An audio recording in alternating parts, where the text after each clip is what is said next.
So for to know what councillors are doing or what's on the agenda or what they're discussing, you can log in. So I'll hand over to our Chair, Councillor Megan Deacons. Well, welcome Year 4 students from CPATS. Before we start, we thought we'd do some questions, but I'd like to actually introduce the other people that are in the room. So you met Mayor Hayes before, and then the other councillors that sit in on the Community Standing Committee are Councillor Brimblecombe, Councillor Cypher, Councillor Godwin-Smith, and Councillor McIndoe. So the councillors actually, we're all elected by the community every 4 years, we have a 4-year term, and I mean the community, people decide who they want, but actually how our council is sort of, how we've been elected anyway, is that there's a lot of people that live from different parts of the Central Highlands. So myself, I'm from Emerald, and Councillor McIndoe and Councillor Hayes, they live in Emerald as well. We've got Councillor Brimblecombe from Joringa, Councillor Cypher from Pala, and Councillor Godwin-Smith is from Ralston. So that means that we really have a good spread across the Central Highlands, and we're able to understand each of the different communities. Also in our room, because this is the Community Standing Committee, we've got the General Manager for Communities, this is Daniel. We've got Narissa and Belinda, who support Daniel, and then we've got Mr. Houlihan here, who is a manager of roads, but is acting in the customer service and commercial services role today. And we've got some staff here from the libraries as well, and other teams too. So, questions. I've heard that you've been asked by your teachers to think about what questions or what things that might need to be, you want to, need to maybe be improved for the community. I've actually been lucky enough to receive a written submission as well from one of the students in Year 4. So, how about I'll ask Michaela to talk about her submission, but then we might ask about 3 questions after that before we move into our council meeting. Michaela, did you quickly want to just discuss to assist the councillors and the mayor here what you've submitted to me here?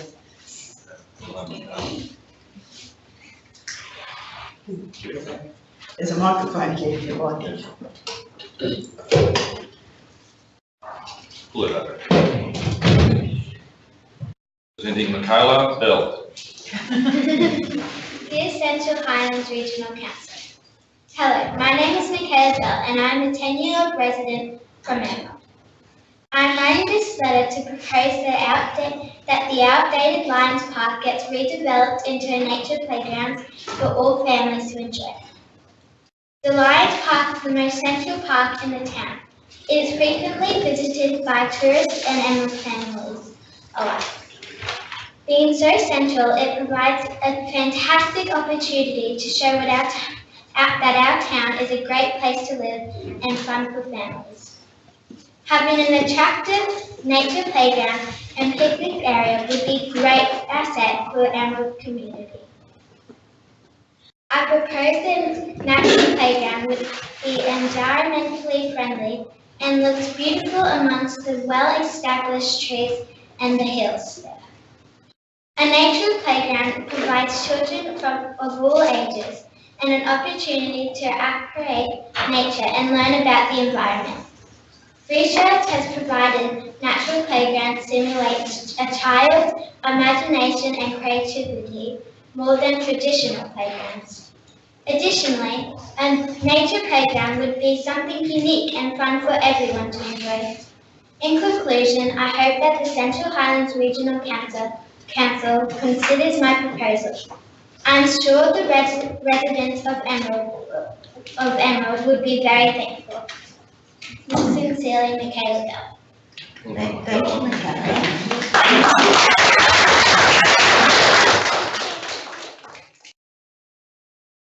Those who haven't seen this, Michaela's also included some pictures of proposed types of play equipment.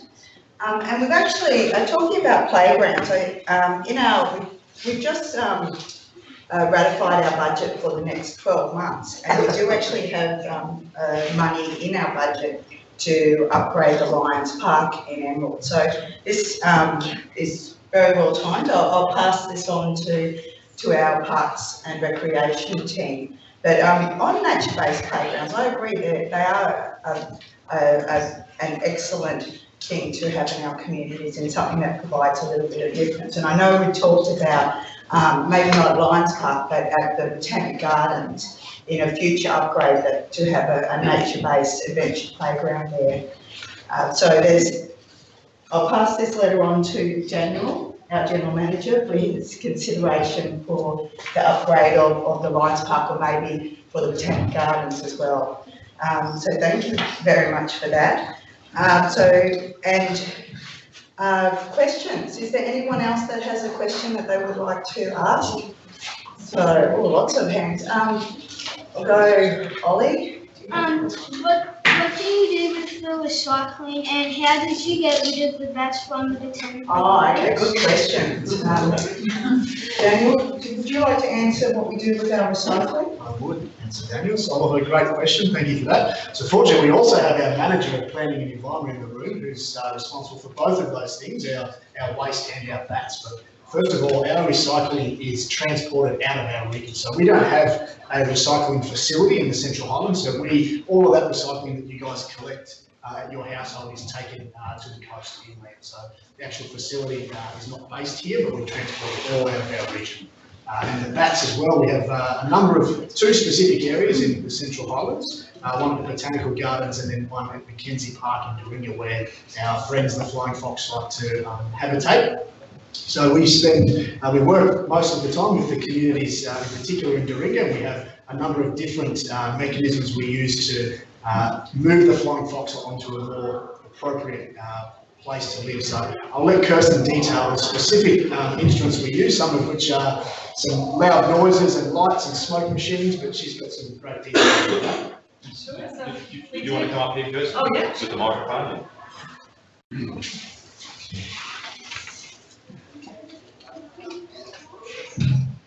So with the flying foxes, when we want to try and move them to a more, safer environment for them outside of the urban area, we use various methods, including smoke machines and foggers. So we drive around with a fogger machine on the back of a ute, and it basically blows smoke out to try and get them out of the trees. We also use loud sirens and other loud and disruptive noises for them between certain hours in the morning when they're coming back in from a night out where they've been busy eating before they come home to rest. So we try and get them out of there between 4 and 7 in the morning when they're coming home, so that they don't roost in those trees in urban areas. So Daniel was saying we'd like to move them on to more appropriate areas. So that's away from schools, away from our water treatment plants, and away from residential areas. So we did this in Doringa earlier this year, and it was quite effective. We got the community out. There were lots of people up in their 90s with pots and pans out on the streets trying to make as much noise as possible in the early hours to get flying foxes away from the houses. It's also very important to remember that the flying fox are a really important part of our ecosystem as well. So we don't want to move them right out. We just need to have them living in a place that's good for the community and for them as well. Did you want to elaborate on what happens to recycling once it actually gets to the recycling plant? Sure. So in the Central Highlands, we have a recycling service that picks up your yellow top bin. So every fortnight, the JJ's truck will come around, and if you're living in Emerald, it'll pick up your yellow bin and other areas around the region. So anything that goes in that yellow bin gets kept in a facility in the Central Highlands, and then every so often, a company called Criaris come and truck our recycling waste out to the MRF facility in Rockhampton. And so when it goes into that Rockhampton recycling facility, it gets separated into different types of recycling so that we can sort out the contamination. So it's really important that all of the rubbish that goes in your yellow top bin is recyclable. So always check the labels on your packaging, on your bottles or any containers to make sure it is recyclable, so that we can avoid the high contamination levels that we have here at the Central Highlands, because people make mistakes and put the wrong normal rubbish in the yellow top bin, and that makes it really difficult at the facility to sort the recycling. So we want to make Central Highlands have cleaner recycling so that we can get less contaminated levels when they go to the recycling facility. So we can reuse those products and they can come back as paper for your school books and things like that. Hands up, who recycles at home? Oh, that's good. And do you recycle at school? No, No, we have started trying to do it in the classroom. You know, one of the grade 4 classes have ice cream, give it up and it's like, we don't actually. Okay. Something everyone. Yes. Now, another question, I can see a hand up here. How do you decide what takeaway outlets come to Emerald? Oh, what takeaway outlets come to Emerald? Well, Kirsten, Kirsten is the manager of planning as well, she's a very busy lady, Kirsten. So in terms of the recycling, not recycling, the food outlets that come, it's up to the company, so whether it's a McDonald's or a Hungry Jack's or a Subway, whether or not there's basically a need for them to operate within the Central Highlands. I know I love Hungry Jack's and Hungry Jack's is in here, so I'd love to get Hungry Jack's in the region. But basically when they want to come in, they've got to lodge an application for what's called a food and drink outlet. And they go through the town planning process where they choose the site where they want to operate, and then they go through the process there and then they build the facility. So it's really up to the takeaway provider where they're going to locate and if they do think there's a need to come to the Central Highlands.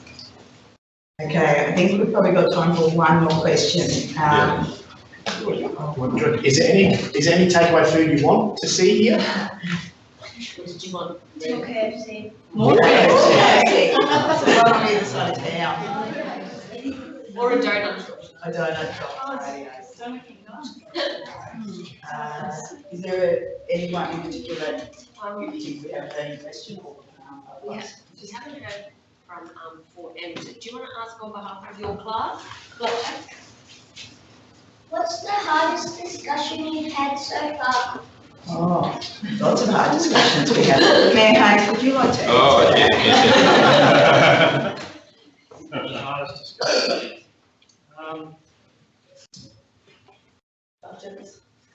Well, budgets, I mean, you know that obviously every year there's rates and charges. You probably hear your mum and dad being cranky.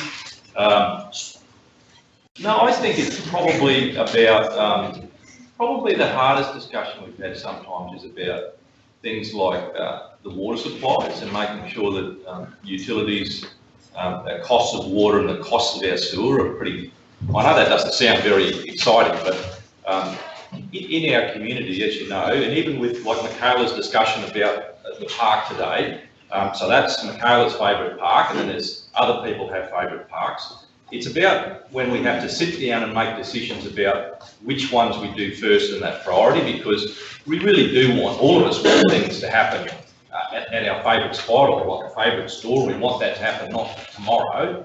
So, but as you know, everything that we do, we have to make a choice about and a decision about, and then we've got to work out, have we got enough money to do that?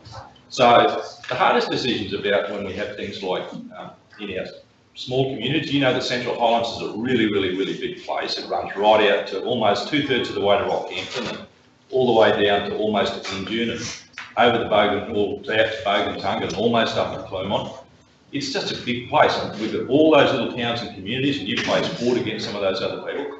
We've got to make sure that there's water, and sewer, and parks, and all those things. All of those have got those facilities in those places. It's about making sure that when we sit down here at the end of the year and say, we've got this much money to do all these works and all the things we need to have, that's probably the hardest discussion, is about making sure we look like we're doing something for most everyone, and that's the hardest discussion we had. Probably the most emotional discussion we had was probably around, certainly in Emerald, was about levy banks, and that of course a lot of, I guess you'd say, set up interest in our community, and that was a long decision because it was quite technical, it was quite emotive, and people's interests were involved. So that was probably a hard discussion, but it's generally about each year thinking about how much money we've got and the things we can do. So I don't know, other councillors, is there?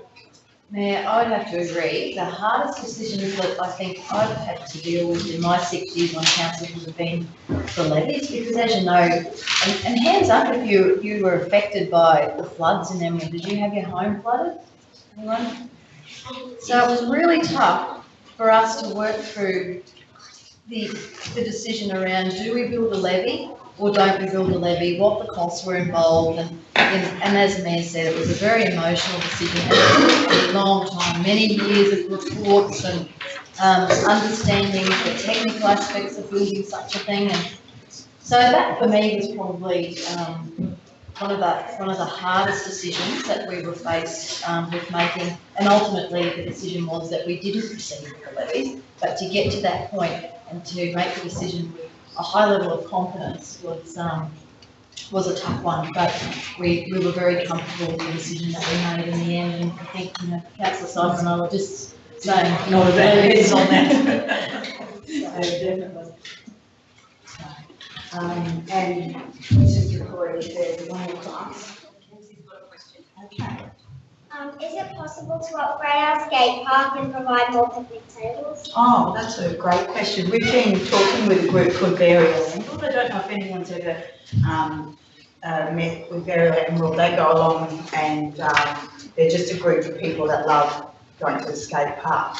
And so they've taken great ownership of that park and have been working with council.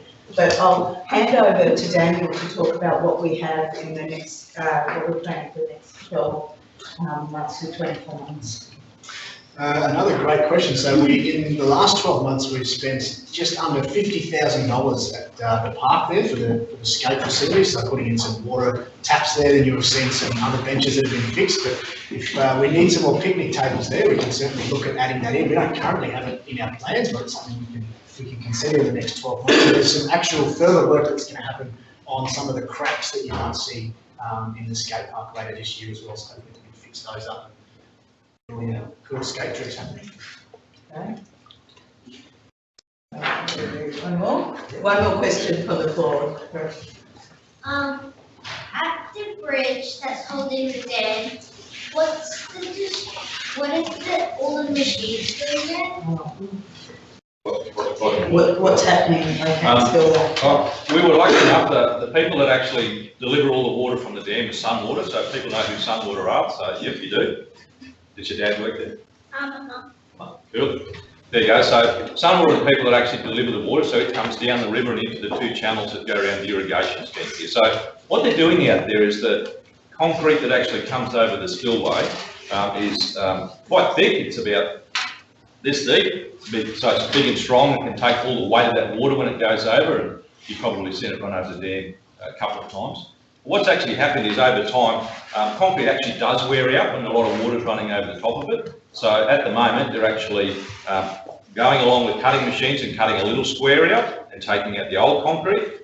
Then they're putting a new piece in and they're going along. And why they're doing it in squares is so that they don't take all the skin off it or all of the concrete off. And if the dam filled up with water, we all hope it does again one day, but if it filled up while they were doing that and it went over the top of it, it would actually hollow out all the water around the base of the dam. So what they're doing they're doing it in little squares, a little I suppose about as big as the centre of this room, so that they can do it piece by piece, so that at any point of time they can actually have it covered in. So it's taking a long time because they have to do it like that, and it's called risk management, so that they don't take the whole lot off and run the risk of there being a big storm and it being washed away, or not the dam, but certainly that part of it. So they're doing it piece by piece. So that's why it's taking a long time, and when you drive out there, all those huts and all those men, they've got cutting machines and they're going to build the sides up slightly to make sure that the water doesn't wash up the sides and actually wear the concrete out like it has been.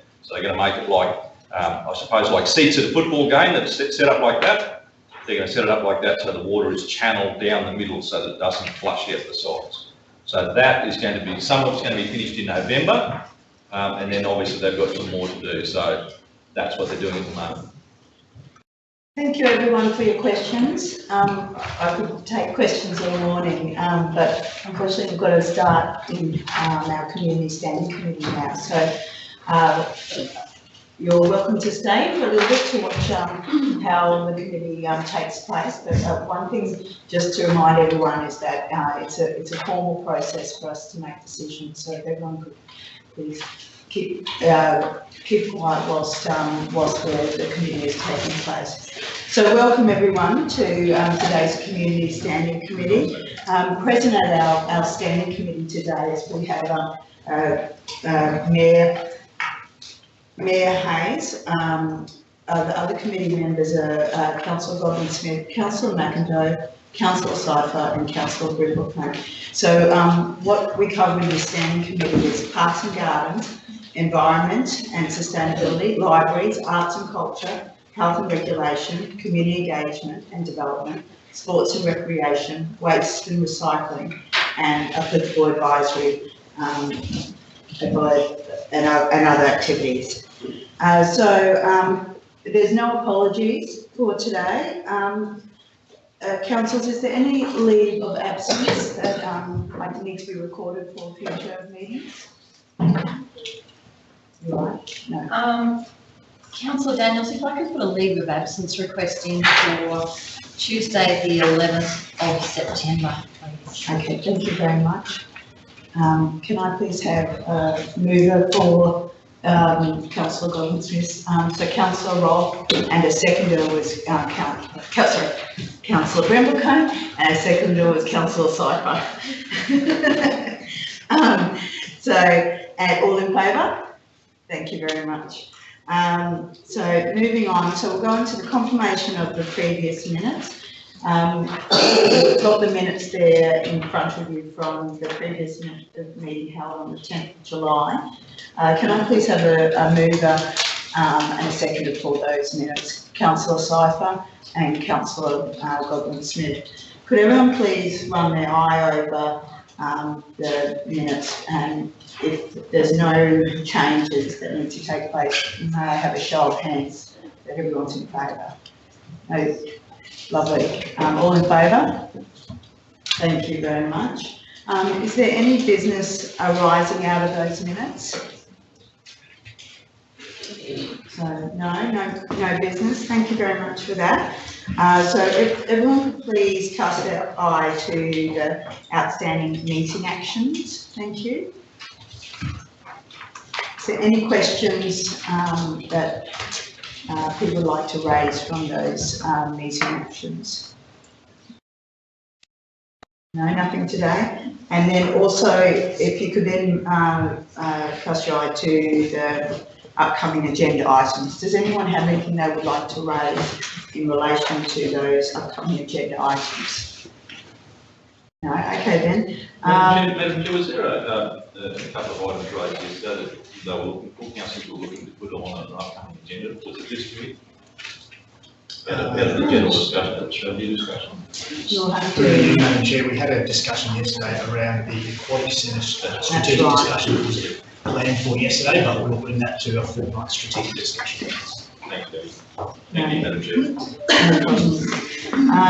So petitions, Daniel, has anyone submitted any petitions? Madam Chair, no petitions have been tabled, but I know we've had a discussion this morning that Council will respond to from Caleb. Thank you very much.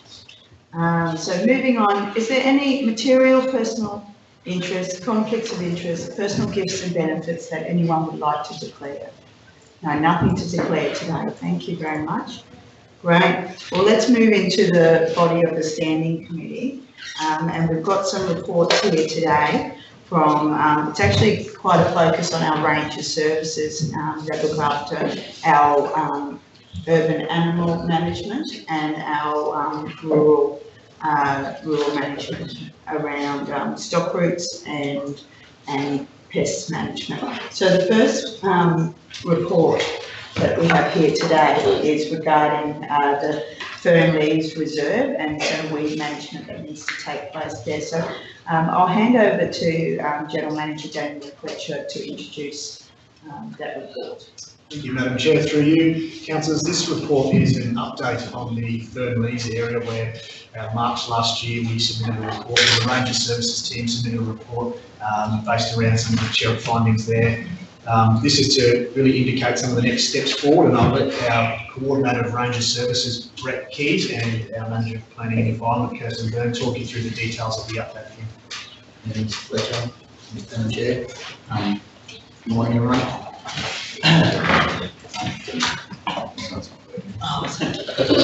So as Mr. Fletcher outlined, the report's been submitted with regard to upcoming pest management for the weed, for the Perth Reserve area.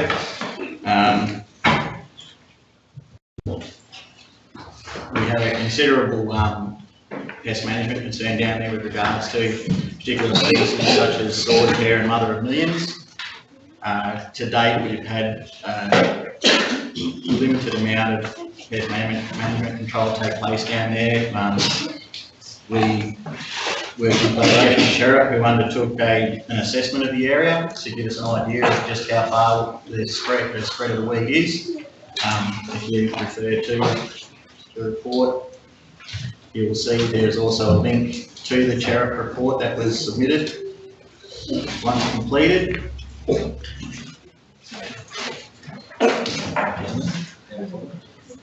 Yeah, so that's the link that you'll see there under the title scope. Sheriff completed that report and assessment and provided it to us. There is a more detailed report that is attached to the report that you have in front of you, which you can access. At present, with regard to tackling that weed management down there, because of staffing, we haven't been able to get onto it. However, now we do have a relatively full complement of staff within range of services, and now we can actually go ahead and start doing some proactive pest management in that area, to the point where we're actually looking at engaging contractors now to go in there and tackle that with a minimum of 3 days of weed spraying. That is the plan for the near future, to get in there and do that through a contractor. Additionally, I've requested that the team will take on 1 day of spraying between 2 officers. So that's each office for the full complement will split into teams of 2, go out and tackle the pest management issues at Burnleys and then other reserves that are an issue within the area. So with any luck, we'll get right on top of that in the coming months. So, Brett, a question I have is that planned spraying work. I know the infestation is in the reserve, but it's also spreading to the neighbouring property, but outside of the highway and the neighbour that joins the reserve. Do you have plans to work with those landholders, adjoining landholders? Madam Chair, we did actually go down and conduct an assessment. I went down there myself with Susan Walters, which is representative down there for services. Given that it's private land, it is the responsibility of that landholder. That has been confirmed through Department of Resource and Mining, and we have no objection to assisting with their pest management strategies that they might have with regard to that. The area that we surveyed down there with that private land, the infestation wasn't as significant as what was outlined to us. That's it's actually more widespread on the other side of the road, which is where our reserve predominantly is. So, but we have no issue with regard to assisting them in their management strategy. That will be part of what we do down there. So, and also, just with regards to the process, you know, with weed management, you've obviously got to follow up treatments, post-cleaning treatment to ensure that the weeds have been eradicated. Does that 800 hours allow for that, for the follow-up treatments, or will that be 55 days? It's hard to speculate on that. However, we will be going down and continue conducting assessments of the area, Madam Chair. Just to confirm that, there is a significant amount of control that has taken place, and the assessment of the area is that it is effective. Okay. So, is there any other questions? What is the optimum time to spray Mother of Millions? I notice it's flowering now, and it's obvious it's a spot when it's flowering. It's got the lovely red flower, and that's when we notice it, I suppose. But what is the optimum time? it's actually coming into prime season now in the coming weeks. That's why we're looking at targeting it now. The last couple of months has been not what we would say prime time to be attacking it, which has been fortunate because of the staffing issues. But now that it is coming into seeding and potting, that is the prime time to actually go in and attack. So that's why I pushed forward for getting the contractor to come in and tackle it initially. and then it'll be a case of my rangers going out and taking it on themselves. Okay.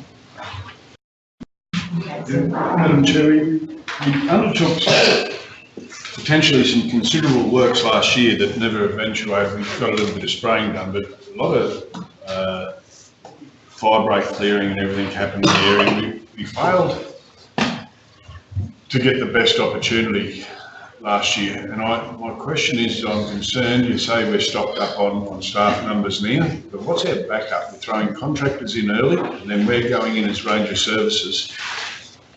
What's the backup to this? Because this has been going on 15 years down in this particular reserve. We've never been able to come to a really good outcome.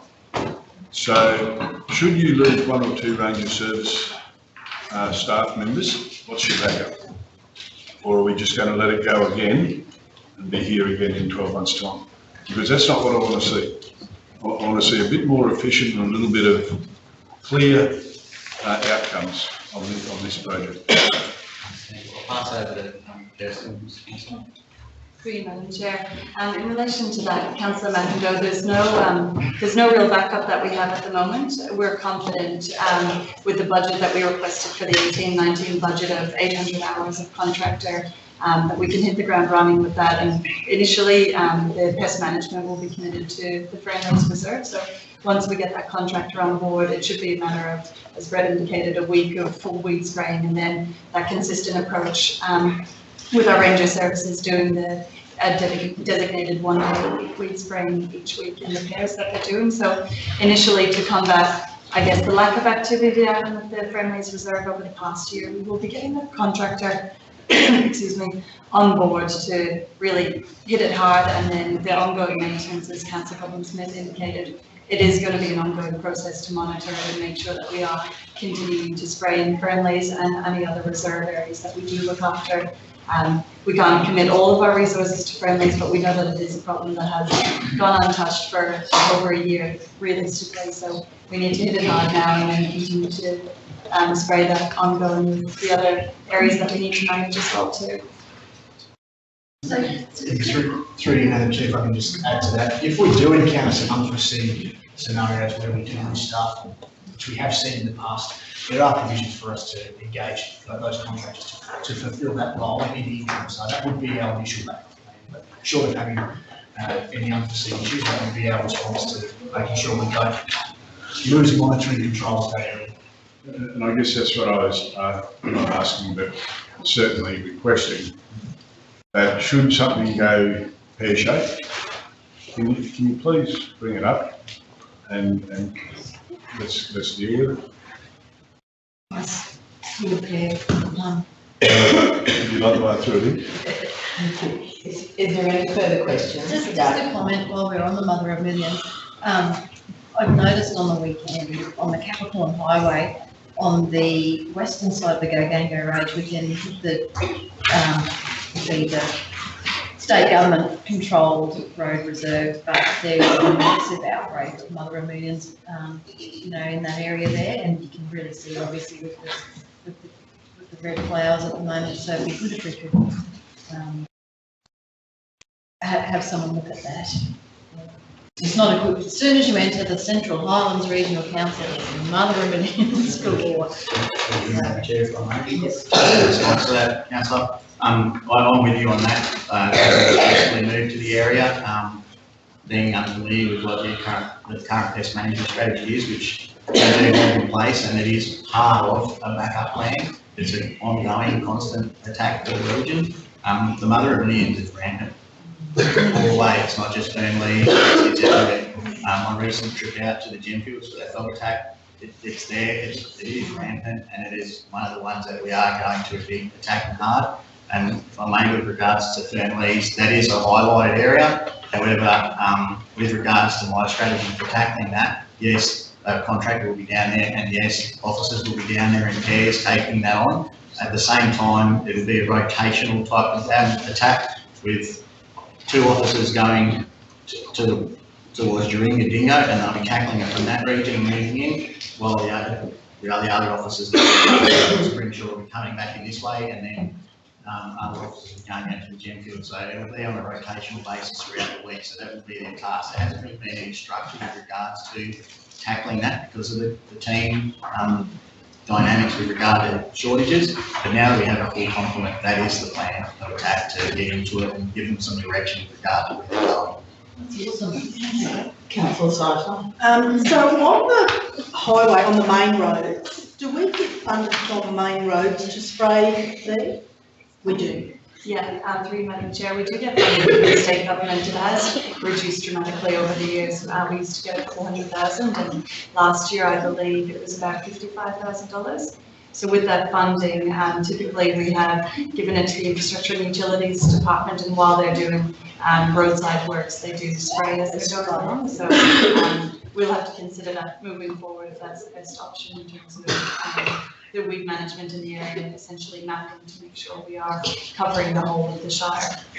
Yeah, I thought in the past there has been funding. Because a lot of the outbreaks are on the main road reserves, and when we want to highlight some going to Keller on Trees Creek Flats there, big outbreak there as well. Quick question for Brett. Sorry to put you under the spotlight. You mentioned surrounding property owners at Fernleys. What are the obligations of property owners themselves to control weeds? Madam Chair. They have an obligation to manage pests on their own properties. So they have to just show that they're actually taking action with regard to the pest management, and that's with regard to all pests. So they have, a lot of them contract out to have contractors come on and spray. They will know, they will contact us as well, and it is another issue that the range will also do in a proactive sense. They will do assessments as they drive past a property, or potentially if they go out and do some 1080 bays on a property, they will do an assessment whilst they're driving into or around that property, getting to the site, and they'll make a determination whether or not there are weeds there, that there is an issue, and we may need to do an entry notice, in which we will then notify them that we'll be coming onto the property and taking action, or forcing them to take action, potentially enforcement with regard to infringements or whatever. Additionally, I just prior to coming here, I managed to meet up with Jeff Swan from Biosecurity Queensland, and he was expressing his willingness to participate with regards to our team and taking on pest management as with regards to both pest animals and pest weeds, and they're more than happy to come on board and assist where they can with that. It's an ongoing relationship with the Tyson Biosecurity, so they're invaluable with regards to their assistance and their knowledge that they pass on, and it is a collaboration between us and the other state departments that do assist. So it is definitely something that we are trying to get on top of. You might recall they were a big support for council during the Goanova and the hymen acne outbreak that we had in the Nagoa River last year. So when we started spraying in August, Jeff and the team, they donated chemicals and manpower to assist us in spraying in that area. So that's great. Reasonable to have on board there too. So where we can, we try and get them on board to assist us to make our job easier and for us to cover a greater distance as well too. Just one more thing, Madam Chair, on that, just to touch on what Kirsten stated. Yes, Fernleys is their issue, but with the Nagoa River weed spraying, that is another thing that has been brought to my attention, and it is something that we are looking at tackling in the next couple of months. Given time, we will try and get out there between September, hopefully before the end of November, we'll get that done. So that is another thing that's on the agenda to tackle pest management. So. Just a question on the grass in the Nagoa River. Where does it come from? Do you know where it's originating from? It must obviously come from upstream. Yeah, it comes from upstream. Sorry. Yeah. As far as where it originated from, I couldn't say it could come from there. With the amount of stock that we move through stock routes and stuff, it can come from stock on the stock routes. That is another weed management strategy as well, where we have animals on the stock routes moving through. That is a mitigation process. But at the same time doing that, we can't control where those animals have been, whether or not they've tracked pests through, and they just drop them off. So it could come from anywhere. We can't designate your origin. Thank you. Any more questions? So that report, there's a resolution there for us to receive that report. So can I please have a mover? Thank you for that report. Councillor Gilmackay and second, Councillor Robin Smith. All in favour, thanks. Now, I believe some hats might need to depart now.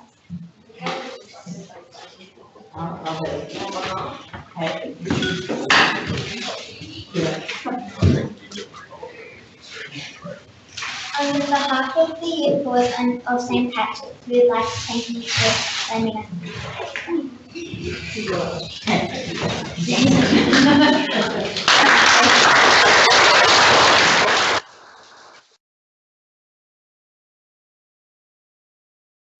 you, Year 4, for coming and viewing our council meeting and asking so many questions as well.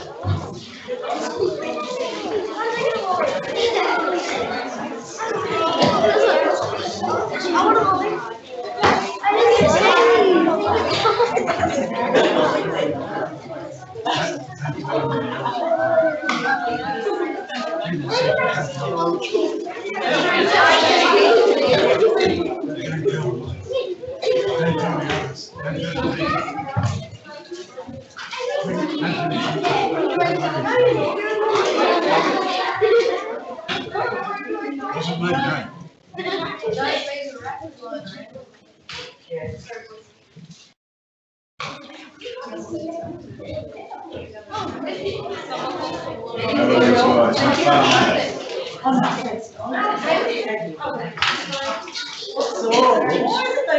There's always something. We get half their belongings. Thank you.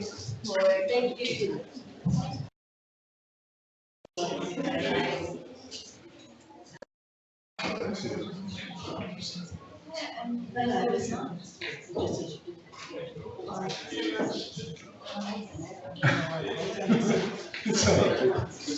Joe, that's the lawyers up there. Councillor Godwin, Smith, Ash. Okay. So moving on to the next report we've got from Ranger Services today. I'll ask, the topic is just an update or information on action plan, and I'll pass it to General Manager Daniel to introduce the report.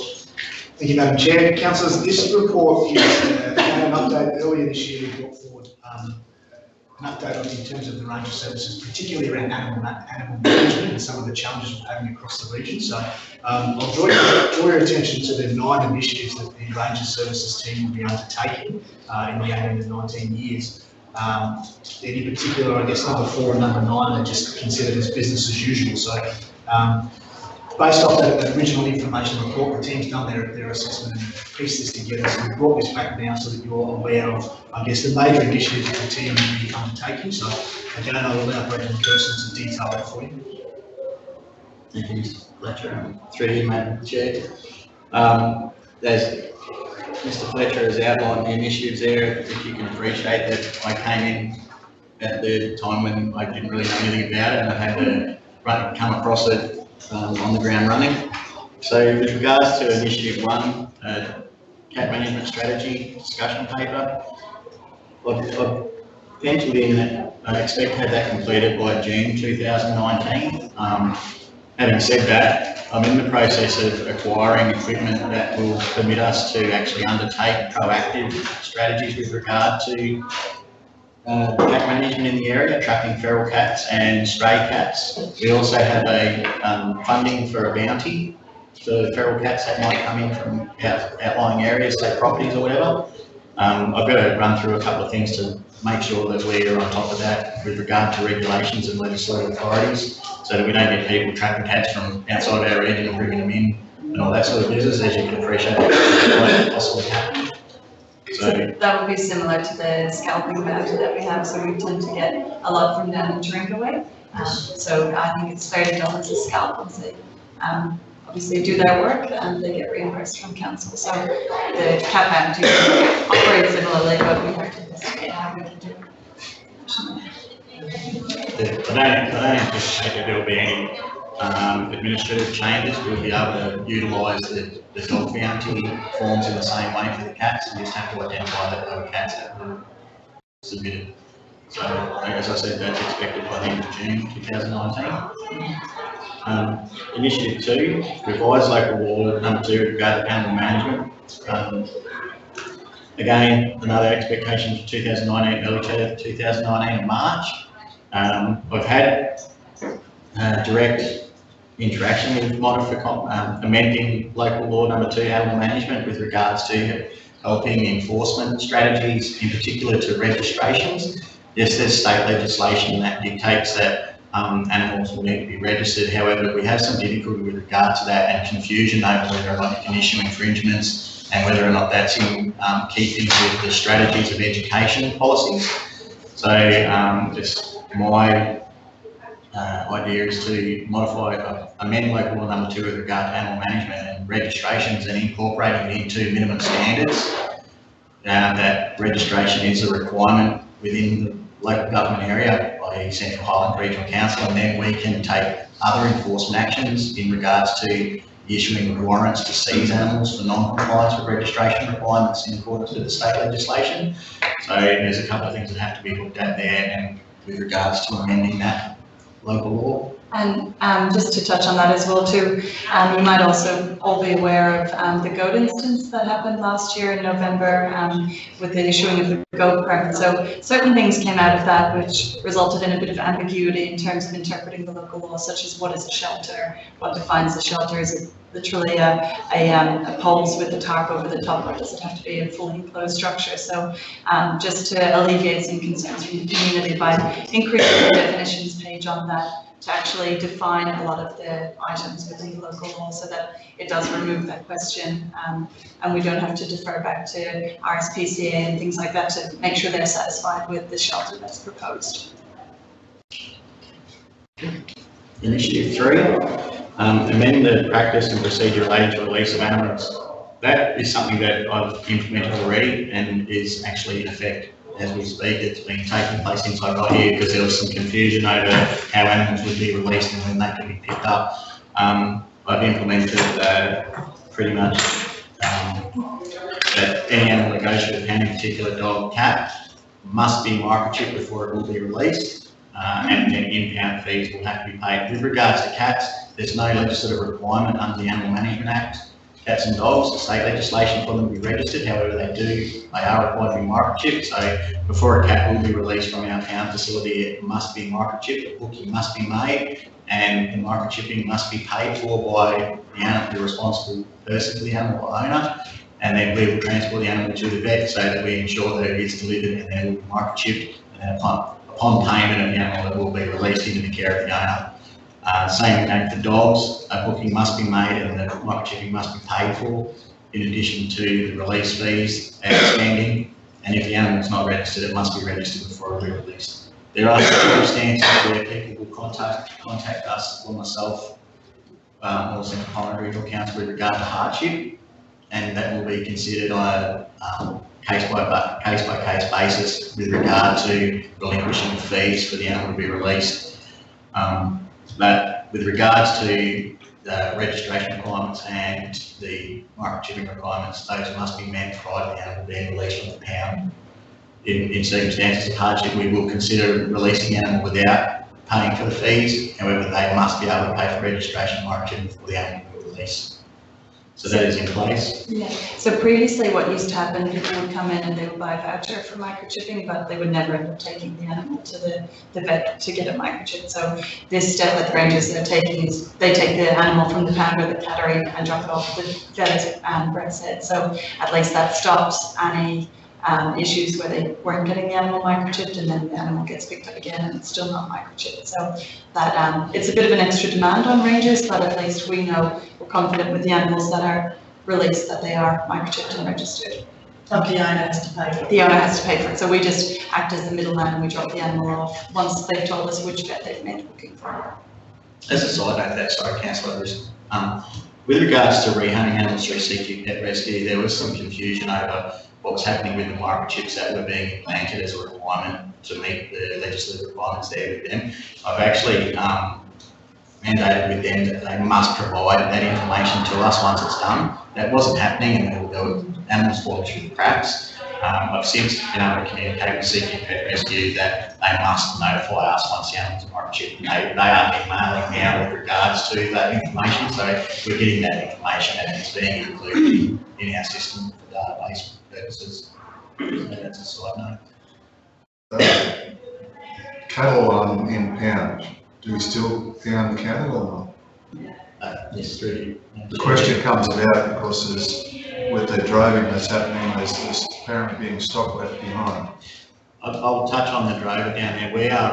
We're all over that issue down there, to the point where we've actually contacted the DAF with regards to having officers go out and investigate for animal welfare concerns.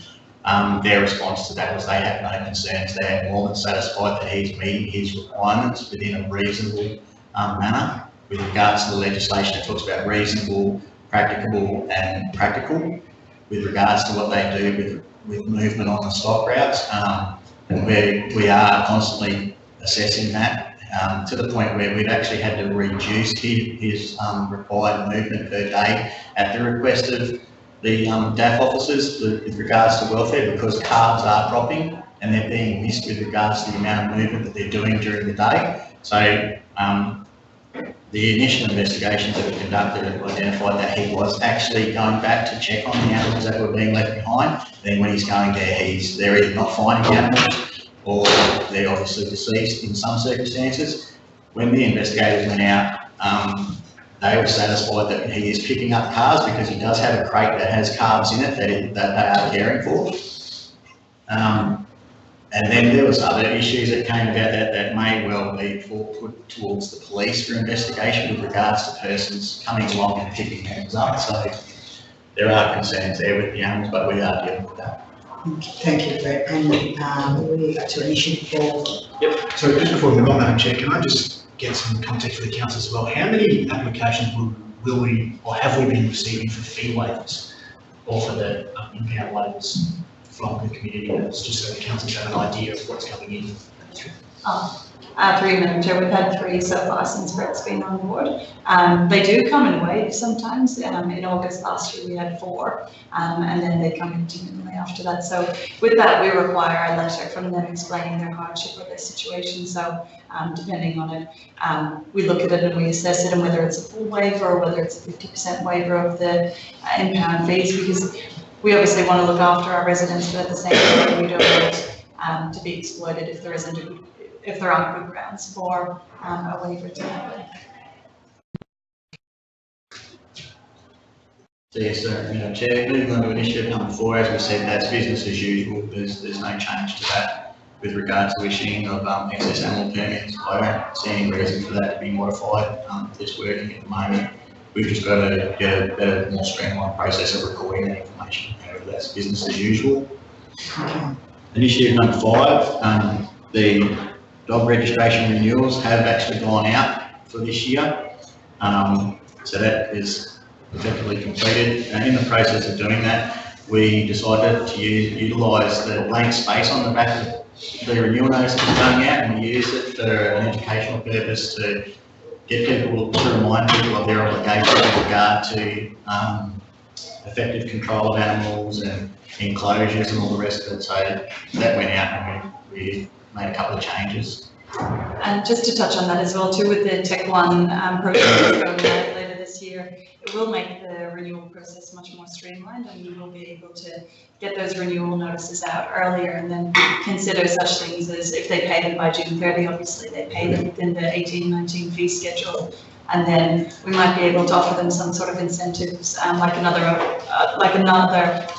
other regional councils do. So if they pay by July 15, they get a discount here of 10% or whatever it is. So we have to look at the scalability of that. So the fees structure is something that's going to be part of an ongoing review too. So initiative 6. An inspection review of addresses across the area for to indicate dog registrations for 2016, 17 and 18. These in the process of being undertaken, so expected to be finished by September. Later this morning we had submission for resolution with regard to an approved inspection program. That will capture all that information when we go out to conduct that, provided it's approved in approved inspection program. We'll be able to capture that information with regard to initiative number 6. It's anticipated that will be completed in September as outlined.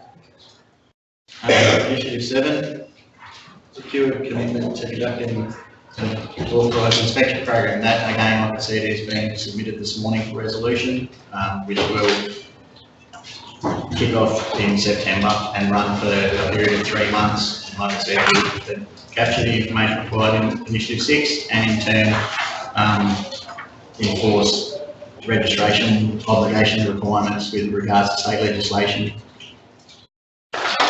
Initiative 8, regulated dog fee charges. To be completed by November 2019. There's a couple of things that need to be considered there and costs associated with administration. Again, so November 2019.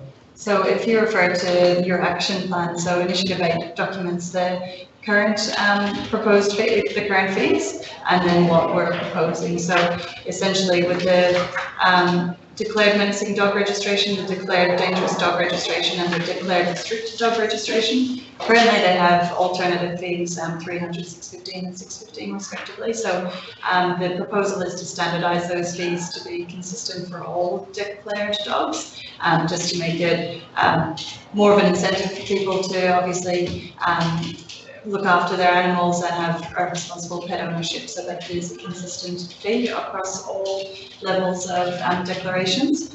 And then there's no change proposed for the general residential registration for residential dogs. So. And Initiative 9, as was outlined before, there is no change to that. I believe that's business as usual strategy. Something that is working dog assessments. They're undertaken by officers on a regular basis, and I don't believe there's any need to change there. It's all mandating legislation where it's required of the persons that are applying for working dog permits. It's all black and white. There's no need for change there. So just in terms of the budgeting for these 9 initiatives, so as we took this report to yourselves in February this year, that was before the budget was adopted, so we were going through the motion. So we did request budget for anything which was above business as usual. We got budget for some of the things, not all of the things, so we do have to obviously do things within the current resourcing structure. So that's why those completion and commencement dates are expected, because other things might pop up, or there might be an increase in animal attacks or another outbreak of pest management in rural areas. So they are just expected. We're trying to work towards them, but we are confident we will be able to meet those timeframes. Questions? Yes. Through the chair, Initiative 1. I note that it is only a draft strategy discussion paper when it comes to council. I just wonder at the practicality of trying to control cats when we can't even cope with trying to control dogs. Now, I hate feral cats, but this isn't only referring to feral cats, it's also related to domestic cats. In a previous council, we ruled against dealing with cats. And I know it's only going to be a discussion, but I'm just wondering, how can we cope as a council with dealing with the cats when we can't deal with the dogs? Through you, Madam Chair. Cats are a lot different to dogs, as you'll appreciate. With regards to the cats, it's a trapping process. We don't chase them on foot or anything like that. It's nearly impossible to get near them in public, and when they're wild, feral, you're lucky if you see them. And it really comes down to control through firearms when it's feral cats outside of the urban area. As far as cats in the urban areas, town as such, it's a trapping process. Hence why I purchased the traps for that. And we will be working with the community in regards to accessing private properties to be able to do that. I appreciate that it is a very difficult situation with regards to cats, and it is emotional because people have certain ideas about cats and how they foresee them in the community and their role. They do serve some purpose, however, yeah, they are a problem, and it is one of the things that is the trickiest thing to deal with. The dog. Through you, Madam Chair, as well, just to note, Councillor Seifer, that discussion paper and that strategic position might actually result in No. council not necessarily pursuing Yeah, that. that's why I knew it was only discussion paper, Yeah, but I just wonder, I think importantly, it will be able to articulate when we don't have anything to put out now, what our position is and how we're going to address those issues going forwards. And also that discussion paper will investigate options. So some councils across Queensland do cat registration. Obviously, it's not legally required under the Cats and Dogs Act, but we would have to investigate those councils and how they overcome the perception from the community that it is a council money grabbing thing. But it does promote good, responsible animal management within the region if you do have to register your cat, because then you actually take a greater level of ownership over those animals. But again, there are things which would have to be discussed in that paper. I mean, offering a bounty for a cat, like all you're going to create is a mob of louts going around catching cats everywhere, scalping them and collecting the money on them. I mean, it'll be better way to. It is a fact, that's what will happen. It'd be good to receive feedback from the other council areas that have events. Banana has a bounty. Are we getting, actually, just out of interest, are we getting many people hiring the traps that council has available? Madam Chair, yes, the traps that we're lucky if we have one trap spare downstairs. We're constantly being asked for traps and they're being requested, hence why we arranged for purchase of 6 more traps to come into the area. They will be for the purpose of hiring out, but mostly for the purpose of proactively trapping the animals in areas where we know they're a hotspot. If I can say, having worked with a couple of different councils with regard to animal management, there's very varying views with regards to animal management, in particular with regards to cats, because of their difficulty.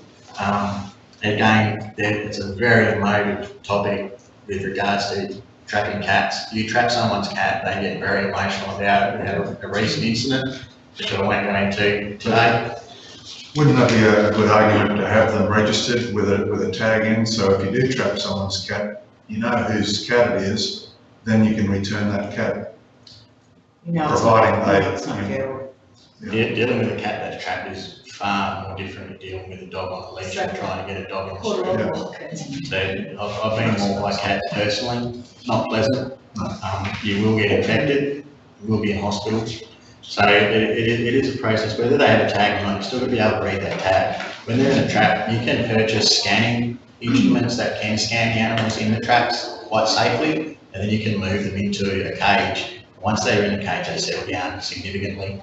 So that's why we enforce the microchipping requirement when we do get cats that come through the system. If we determine that they are wild or feral, they are disposed of immediately.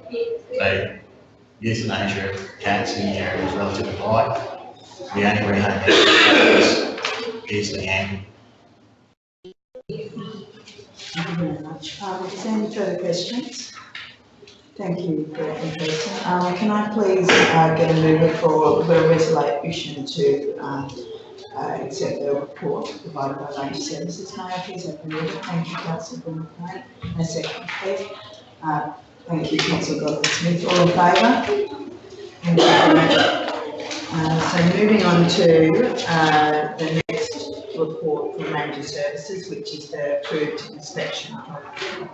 Thank you, Madam Chair, through you, councillors, this report is before you to seek your endorsement for an approved inspection program for Rangers to undertake some work across our region. So as we indicated before, as a part of the action plan, both initiatives 6 and 7 are connected to this approved inspection program, and we have some legislative obligations under Section 131 of the Local Government Act to get endorsement for this particular program, and then under Section 134 of the Act to provide public notification of this particular approved inspection program. So the details are within the report, and although I touched on it, Brett and Kirsten can provide some more information specifically around how this program is to be operationalised. Thank you for this question, through you, Madam Chair.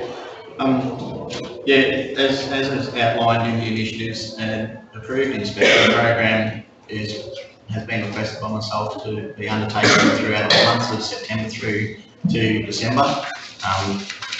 They are a 3-month program. This is just the initial start. It would be my desire to run another program in the early part of next year, until whatever we don't catch up. It's anticipated that we will commence the program in the outlying areas, starting, say, Juringa, Gemfields, and moving inward, much the same way as a fishing net. You catch everything out wide and start to move in. Once the word gets around, enforcement will move towards the inlying areas, therefore not requiring as much effort from the council officers per se. It'll be again a 2-man operation or a 2-person operation where they'll go out 1 day a week to each area and it'll rotate, therefore not impacting on the business as usual for ranger services. I'm very aware of the fact that if I was to turn around and say I want all my rangers to go out and hit all the outlying areas on say a Monday, that leaves no one in town to be able to do the job. So 2 officers will go to one location one day, leave 2 officers within town that can respond to any of the matters. And whether if they're dealing with matters, say in Juringa, Blackwater area, then they'll have an officer to respond to those incidents that require it. It'll be 2-person, mainly for safety purposes, and at the same time we can capture as much information as we require to complete that program. Just in relation to that, we had looked at getting budget in the 18-19 budget for external consultants to come in, or contractors to come in and assist with this program. It wasn't approved, but we have decided it's probably a better option to manage this in-house, because there is the perception, and it's an ongoing perception, that rangers don't have presence in the community. Even though we try our best to get out and about, and we're in our ranger services vehicle. So with the recent events that have happened, this program moving forward with us doing the weed spraying on collective days each week, and then this approved inspection program, it does put a face to the rangers out in the community and show that we do care about animals. It's not about us being after you, but we want the best outcome for the region as well too. People actually looking after their animals in a responsible way. So as Daniel touched on, there are legislative requirements for us to follow. So we have to get the approved inspection program approved by council, which is the recommendation today.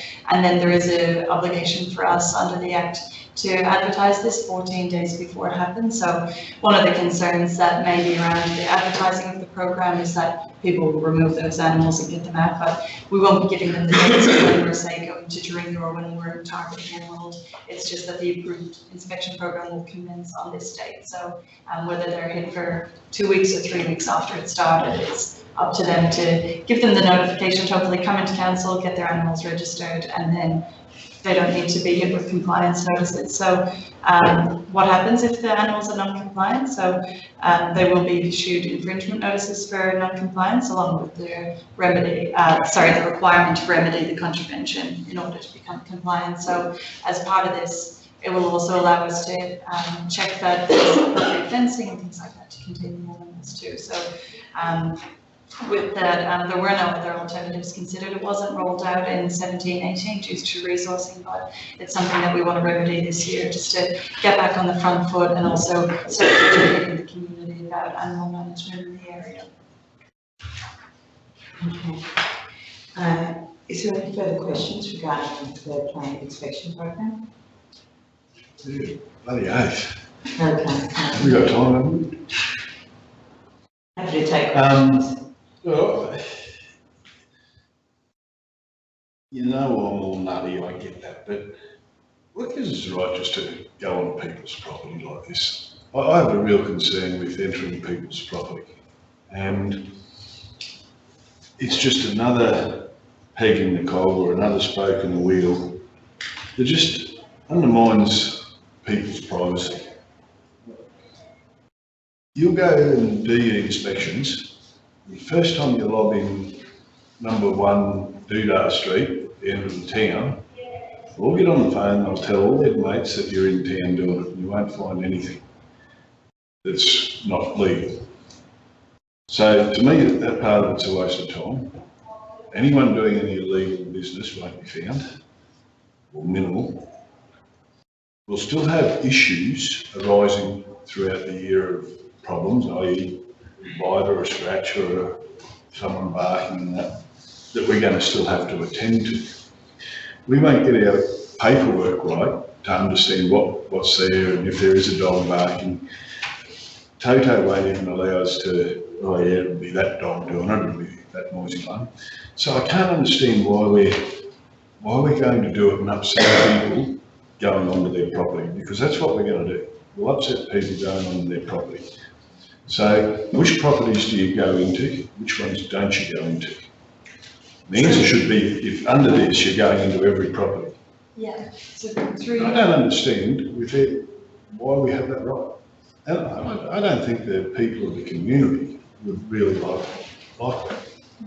Through you, Madam Chair, it's not dissimilar to pool fencing that we have to conduct. Yes, it is. We know where the pools are. We know that the application for pools are in. And I don't agree with that policy either. That wasn't to do with local government, that was a state government thing. And I don't agree with that. I think you're invading people's privacy is my concern.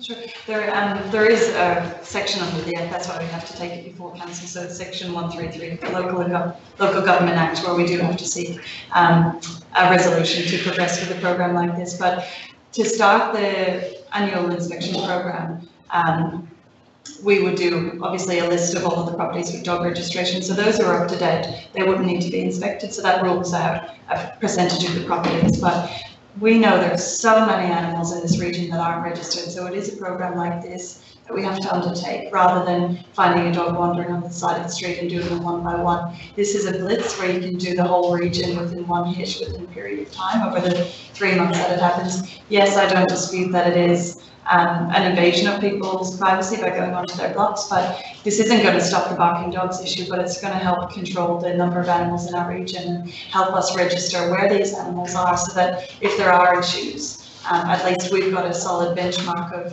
where the animals are, how many animals we have in the region, and then from this we can then roll out programs such as a desexing program and things like that, where we actually have the data to capture about the number of animals and where they're located. So where the hotspots are with certain areas, and then it could have flow-on effects to dog off-leash parks and things like that. So we know that we're catering for our community.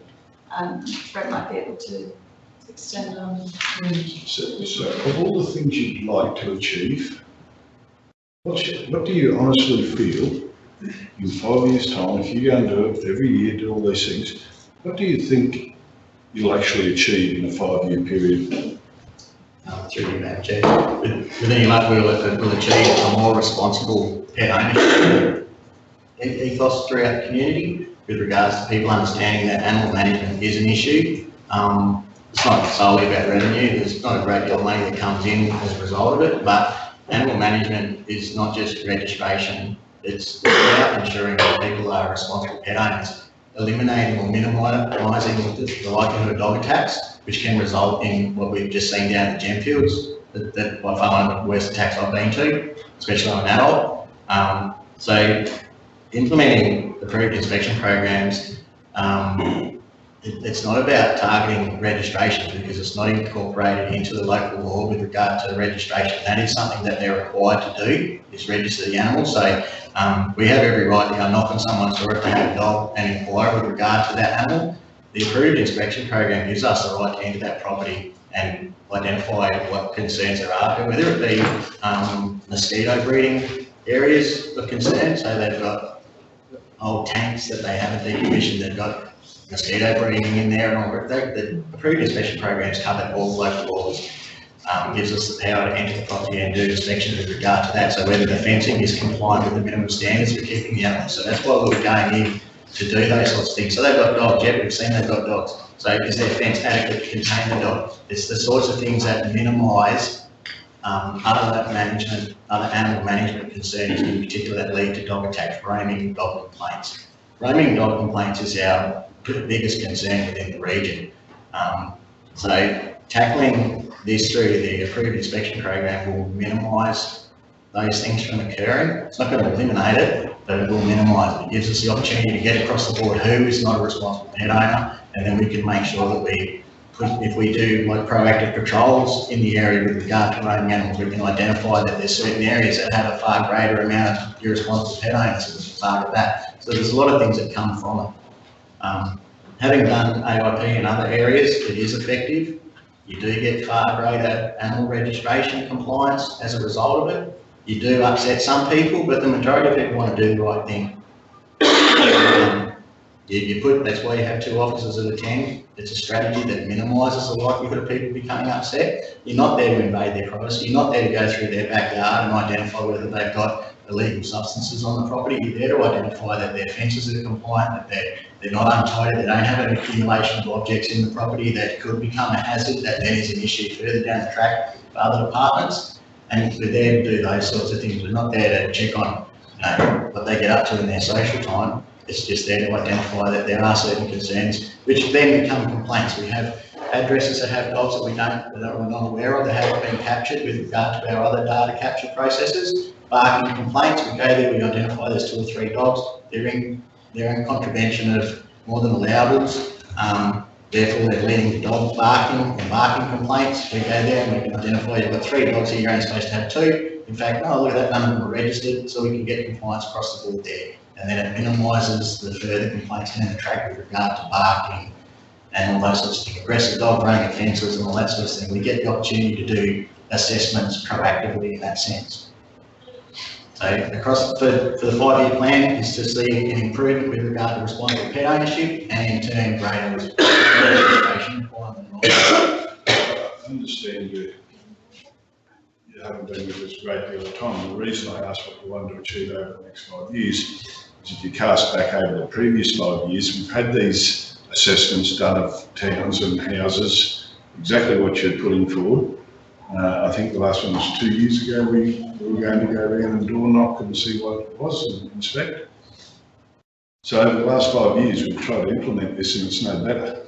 So we're going to throw more money at this again for no outcome because we've already tried it last 5 years. So what are we doing? We just throwing money in the wind or?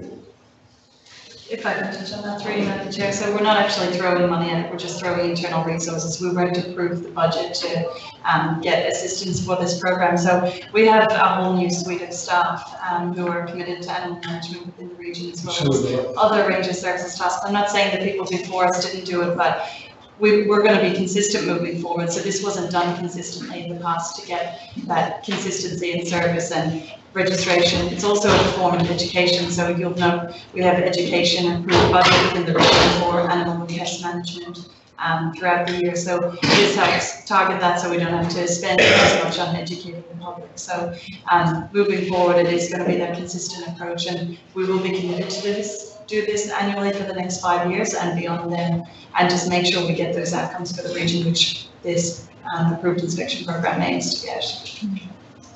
Okay. I was just going to say 649 animals for the last year that were impounded. Is that up like significantly on other years? Yeah, it is. Yeah. They are using it increases. Sorry, Madam Chair. The impounds are increasing. I don't have the statistics in front of me right now. However, since I came on board since the end of May, June, July, and now this month, our impoundments are increasing. We are seeing a lot more animals through that are being picked up, not necessarily through the pound, but they are being picked up. Last month it was 79 animals that were picked up, 16 I believe were impounded, the rest were sent back to the owners with warnings for infringement. So there was a couple of infringements issued. The month before that there was 84 animals through our system, with 17 I believe that were impounded, and the rest were either rehomed or adopted out. And for the end of May it was 54 animals, and that's down because we didn't have the staff here to be able to tackle it. So our captures are increasing because we do have the staff on board. Again, with regard to the purchase of the cat traps, I'm purchasing other equipment for the purpose of capturing the animals, which makes the animals escaping, it reduces their ability to escape far greater. So we're going to see a lot more animals coming through the system for all those roaming animal complaints. With the purchase of the new equipment, we will see animals caught and a lot more of them going through the system. With respect to what took place at the Gemfields recently and a couple of other attack incidents, we're seeing a lot more enforced with regard to infringements being issued for roaming. So animal management is it's an area I've been working in quite a few years. I'm relatively passionate about it. I do believe that the systems work. I've worked with AIP. I've fought it in the past because it creates a lot of work for the officers, but it gets results. It may not have worked in the past here because of staffing and resources and resistance from wherever, but it does work. I was one of those people that did resist it because I had to do it, and knocking on people's doors and getting them in your face is unpleasant. Had some very close interactions with people, and yeah, it is unpleasant to have to deal with it, but it comes down to your ability to communicate. I believe the team that we have here have the skills to be able to address those issues and tackle it accordingly. It's what I will be out there doing it as well, given if I have the opportunity to get out there and do it. So I will be on the ground, I will be putting skin in the game for this. So it's something that we will do, it will achieve results, and if it doesn't, we just have to reassess and see where we go from there. Animal management, it's about approaching it from different angles. People get very emotional when it comes to their animals. And councils across the state, across the country are tackling animal management because it is an issue. They don't want to see their name in the media with regard to some child having their face ripped off.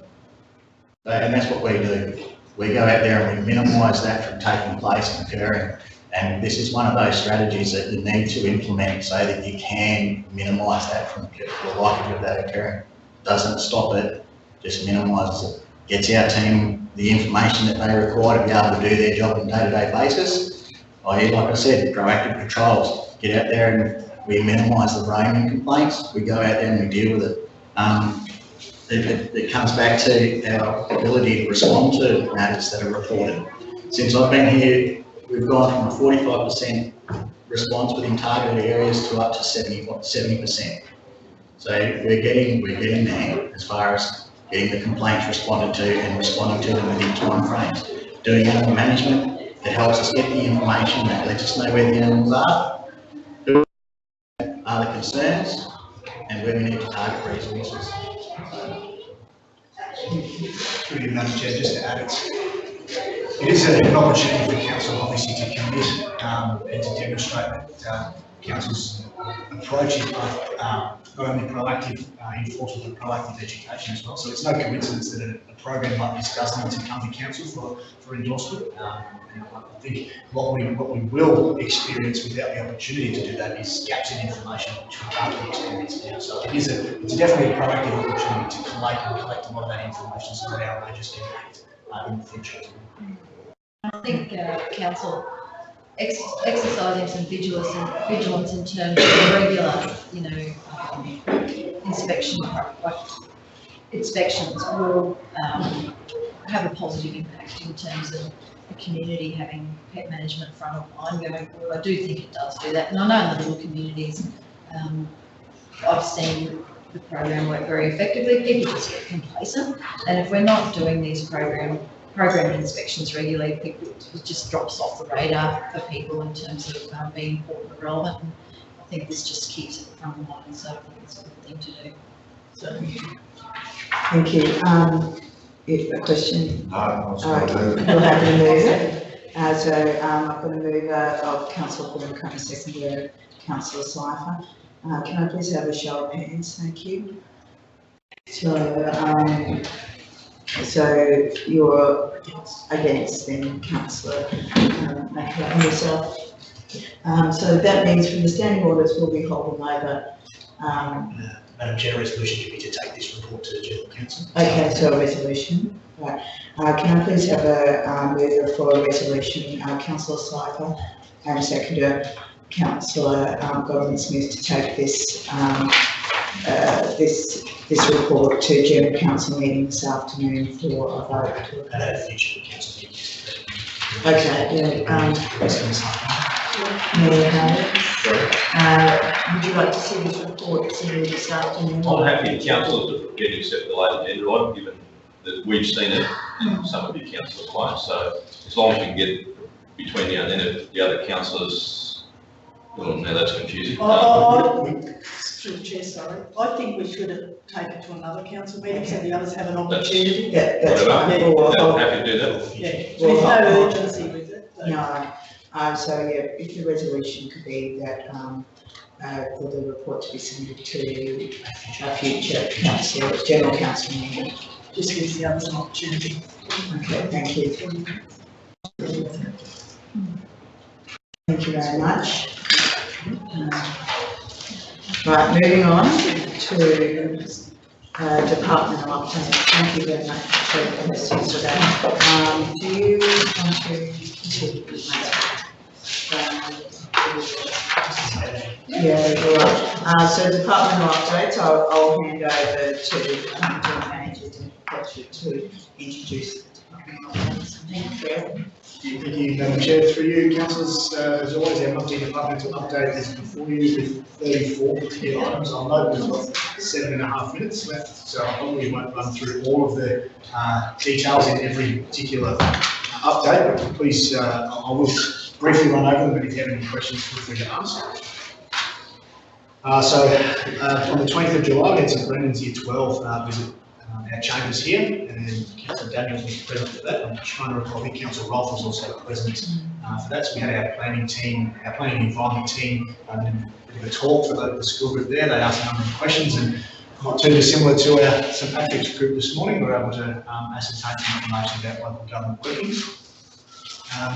We've had our sister city exchange that's just occurred recently, so we did an update last month about some of the issues in Japan that were occurring when our team and the students were over there as well. So they're all back, and there will be a report coming either before this standing committee or for full council, just to update on that program there.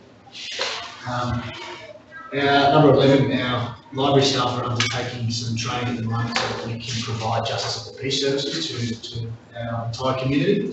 So from Blackwater, Capella, Emerald, Ralston Street, and the Jetfields, looking to have some JP services activated in all of those libraries.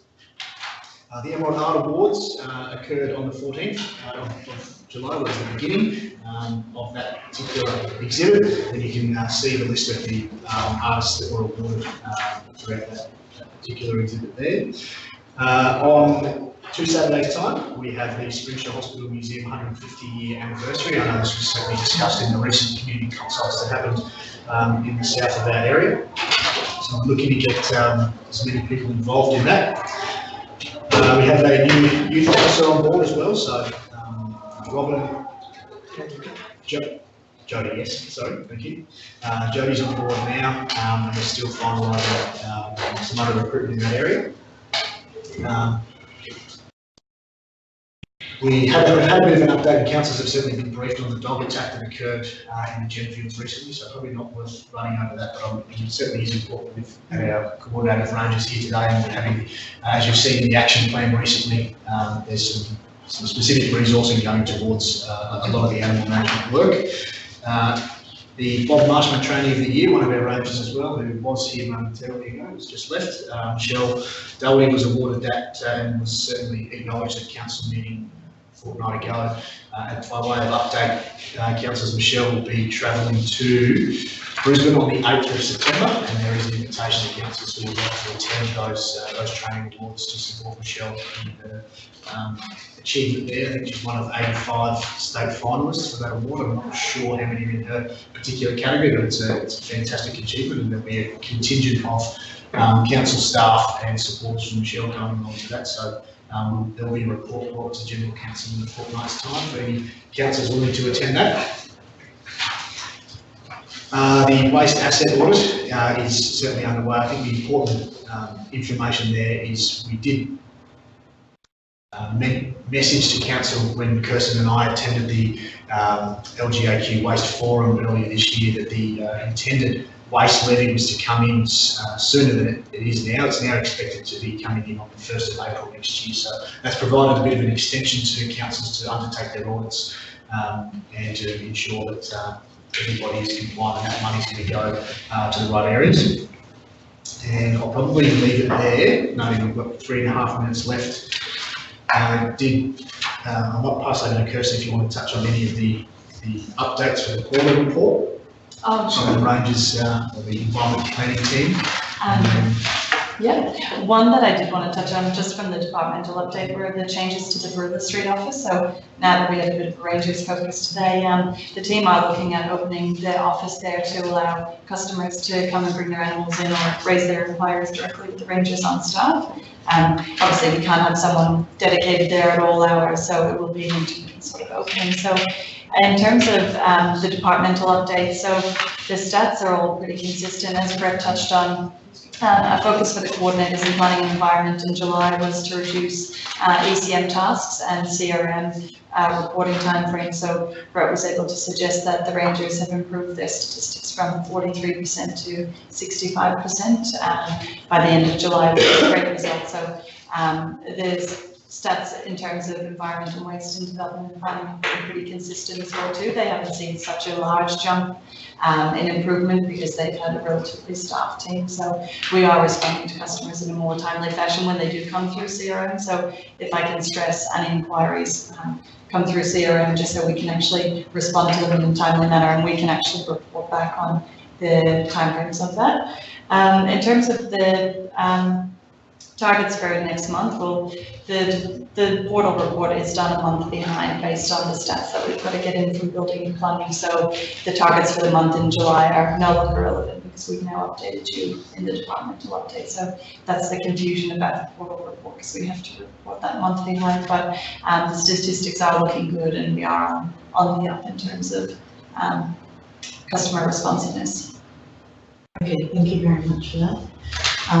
Any further questions regarding the Royal Department update? No. Thank you. We'll move on now to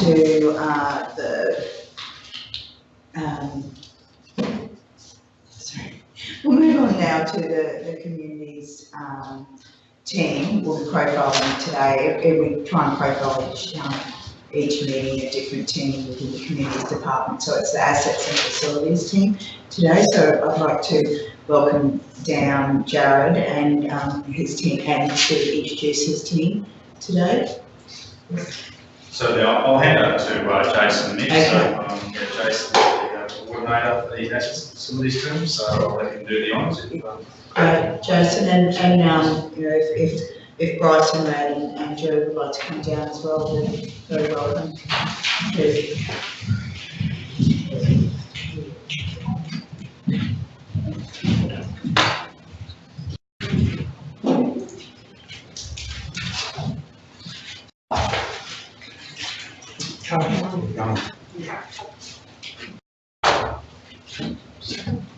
Yeah, so we'll just start with the facilities team comprised of 4 full-time equivalent staff and with 1 cleaner and 2 maintenance officers, and we do have a part-time position which we haven't filled at the moment. We do have asset maintenance officers with Bryce, Rad and Geraldine as our cleaner. What do we do? Well, assets ability team are responsible for delivering facilities and capital projects, community and staff housing, capital projects, operational projects including addressing reactive maintenance and issues, and also facilities emergency issues that arise. The assets and utility team have delivered countless diverse projects within 2017-18 financial year. This includes the Emerald Council Office Executive Area Repair and Refurbishment, with Emerald Council Office, the solar electrical system, which is now finished. The Dorinda Council Office Disability Ramp, where there will be changed the ramp to a lift with success.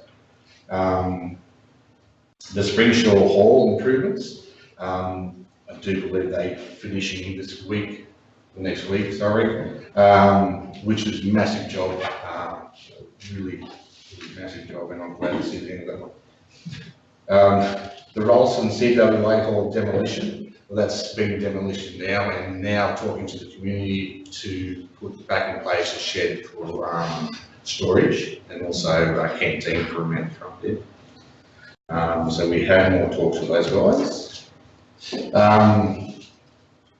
The assets and facility team have 14 capital work projects to deliver for the financial 18-19 budget with a total value of around $1 million. Snapshot of these projects we are looking forward to deliver in 18-19 include, not limited to, the Ralston Hall improvements there will be a complete roof replacement and also cladding replacement and with new cladding going back on. Massive job. It was under the pump there. So, also the Springshore office and carpet replacement. Issues there with people tripping over the old carpet, obviously lifting up. So they'll be happy to get new carpet put in there for sure. And that will start pretty soon. The Springshore Library internal makeover and repairs. So they had a lot of issues with water leaks during the year.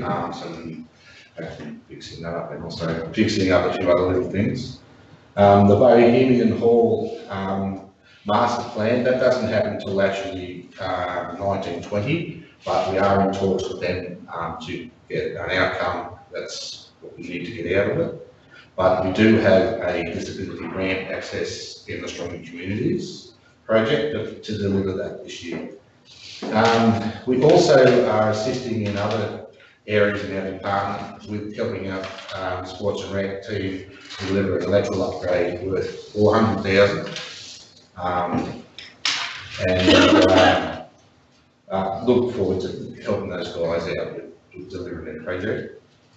The assets and facility team also do a lot in reactive maintenance. We work with all diverse departments, major projects. Both maintenance officers have strong trade experience and hands-on and required to do repairs and small jobs when needed. Sorry, I lost myself.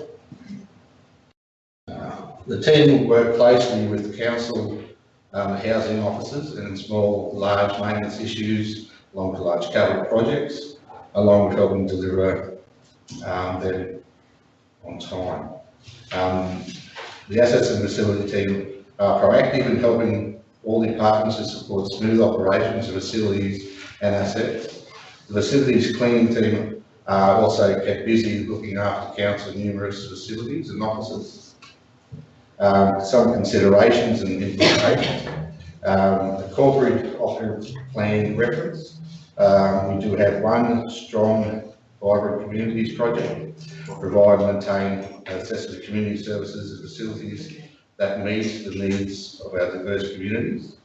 I was going to ask a question around, so we see Jerry a lot around our office, but how big is the actual cleaning team that you've been referring to?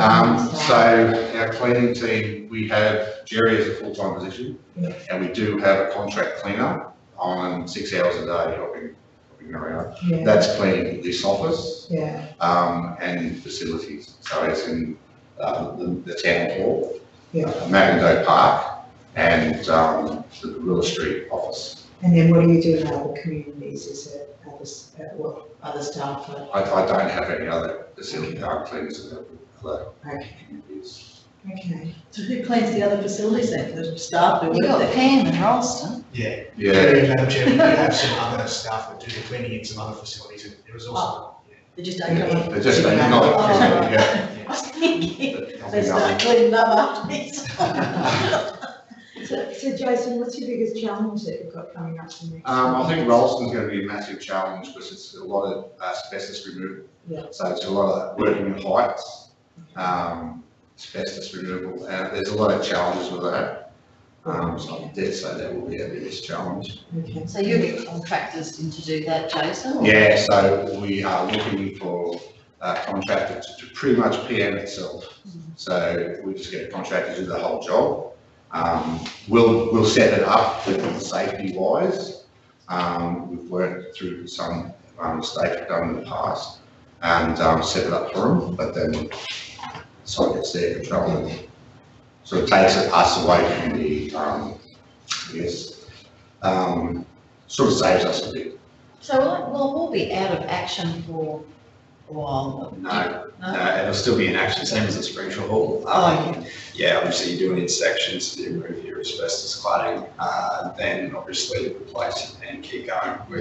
Because obviously we did do the internal upgrade last year. It had to be out of action, but because it is external, it can be done in sections and obviously sealed.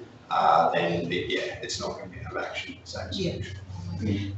And, like for Jason, Ross and Brad, like when you're doing any work on a community facility, how are you going about engaging with the community to make sure they know, what's happening and maybe what the disruption's going to be? So we do talk with community, and a lot of that comes through that community, what group it is. Oh, the community engagement team. Yeah, and through, and stuff like that, who talk with us all the time.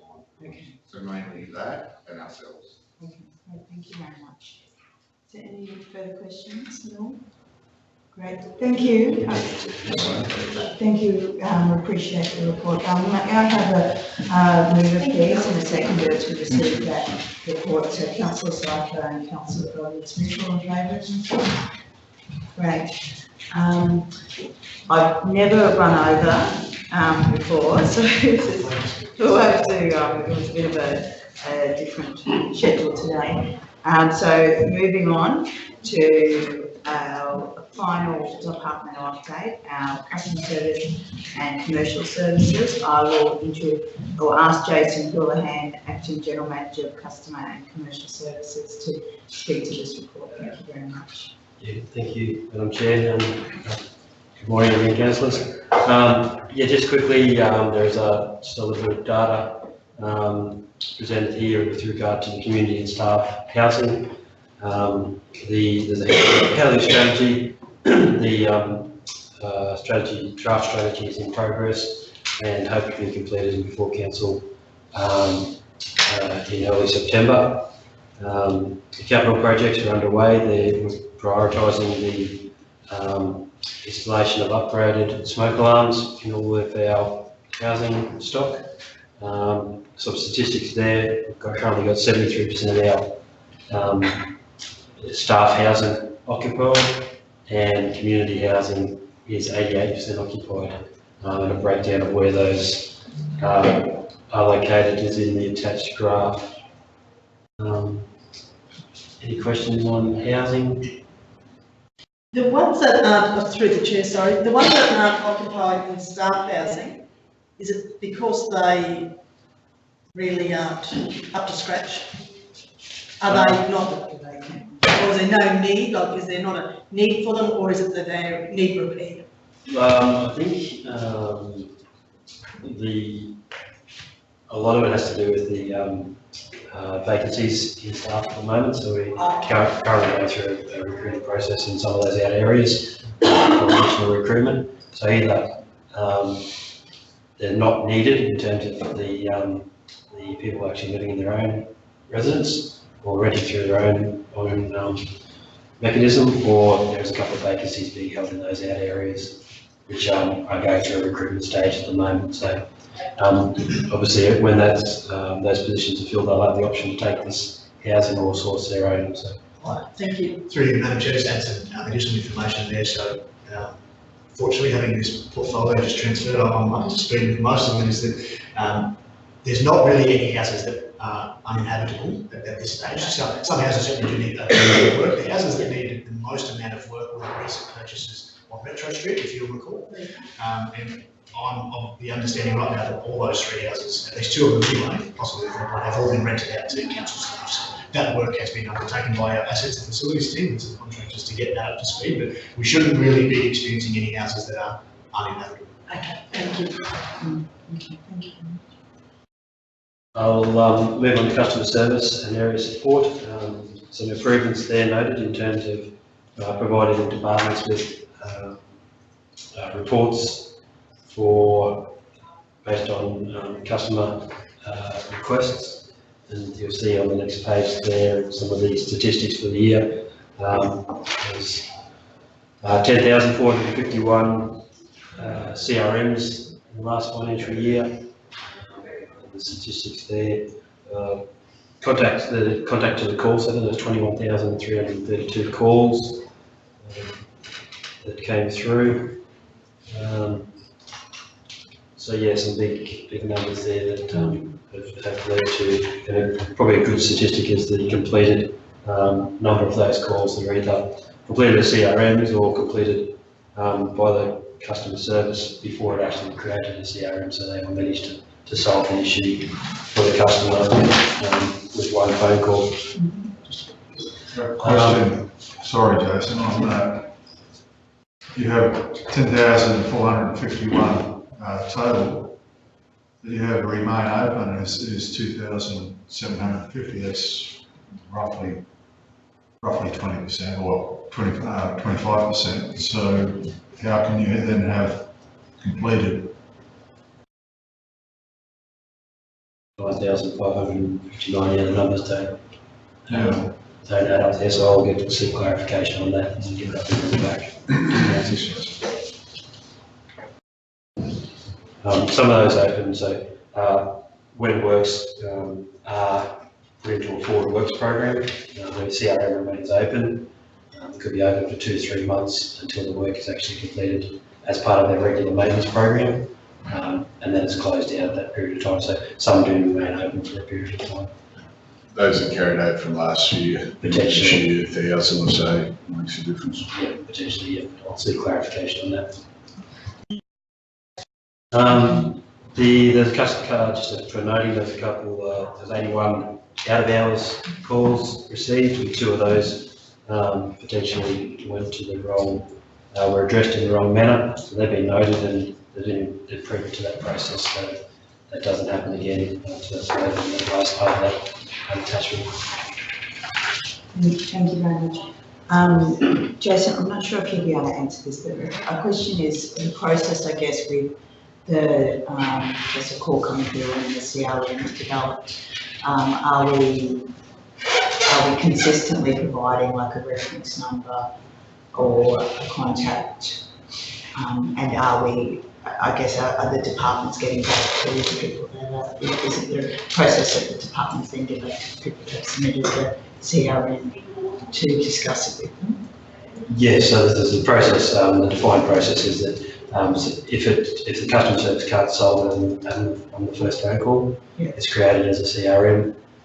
It is then issued to an officer. They have 3 days, which they're supposed to. Policy of the process is they have 3 days to notify that customer that they have received their issue and are dealing with it, and then 10 days to either action it or put it into forward works program, and then again notify the customer. Okay, what's happening there? There probably is some improvement in that process in terms of compliance that we're driving. From every department is trying to drive that improvement, not just customer service. Yeah, I think so. Yep. And through you, Madam Chair, just to add some context to that as well, there are some challenges with the current CRM system which are being rectified in the new system, and the challenges are around our ability to identify and closing some of that loop with our customers. So the system currently is not set up as robustly as it could be, but that is all being addressed in the new role of technology. Okay, thank you very much. Through you, Madam Chair, just in terms of when the CRM is logged, I just reviewed this recently for our inquiries, and the customer is given the CRM number so that they do have that point of reference. If they haven't received a call back, they do know the number to call back so that we can get to the point quick enough. Rather than them saying, my name is Kirsten Brown and I'd lodged an inquiry on this date, they have the reference number to make it easier to find. I think there's an inconsistency with that because I know I use Snaps and Solve a lot and I get an automated response and I don't get a reference number in that I'm talking to the wrong person, I should be doing the customer service. So, yeah, and as we've just discussed, there is things that need to be defined in that process. So, thank you. Any further questions for Jason? Great. Can I please have a mover for to accept that report? Thank you. Councillor Belka and a seconder, thank you. Councillor Godwin-Smith, all in favour? Thank you very much, and I will close the meeting now at 12. Oh, sorry, no rush to close the meeting, since we're already out of time. Is there any general business that anyone would like to raise? I do, but I'll raise it in the general meeting because due to time. Yeah, thank you, councillor Syed, for holding that over. Anyone else that needs to raise anything in this standing committee? Thank you very much, everyone, for your attendance and having you the visit with Sir Pats, and we'll call the meeting to a close. Thank you. Thank you.